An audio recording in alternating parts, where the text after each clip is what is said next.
بعض اوقات سنتے رہتے ہیں، اور جہاں تک صوبے کے اندر کوئی نیا صوبہ بنانے کا کوئی پروسیجر ہے تو اس ملک میں جمہوریت ہے اور جمہوری ادارے اور اسمبلیاں کام کر رہی ہیں۔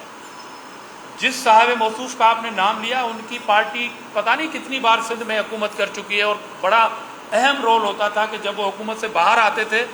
تو اس وقت کی حکومتیں جو ہیں وہ ختم ہونے کے چانسز بنتے تھے۔ تو پہلا تو سوال ہے کہ وہ ان اسمبلیوں میں کبھی ان کی جماعت نے، کیونکہ آئین یہ کہتا ہے کہ جب نیا صوبہ بنے گا تو کنسرن صوبائی اسمبلی 2/3 میجارٹی سے قرارداد منظور کرے گی، پھر اس قرارداد کو صوبے کے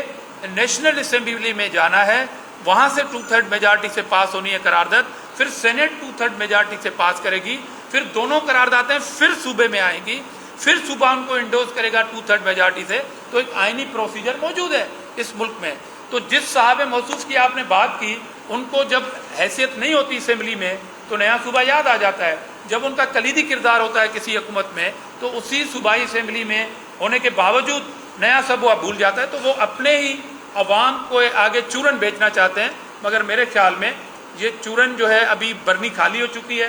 اور یہ دکان خالی ہو چکی ہے اس چورن کی، کوئی خریدار اس دکان پہ نہیں آئے گا۔ یہ صرف اپنے ہی لوگوں کو، ووٹر سپورٹر کو یہ سرما پہنانے کی بات کی حد تک تو یہ ہو سکتی ہے، عملی طور پر نہیں ہو سکتی، کیونکہ نیا صوبہ مطالبوں سے منظور نہیں ہوگا۔ اس کے لیے آئینی پروسیس ہے، اسمبلیاں موجود ہیں، شوق پورا کریں، وہ اپوزیشن لیڈر ہیں، اسی اسمبلی کے اندر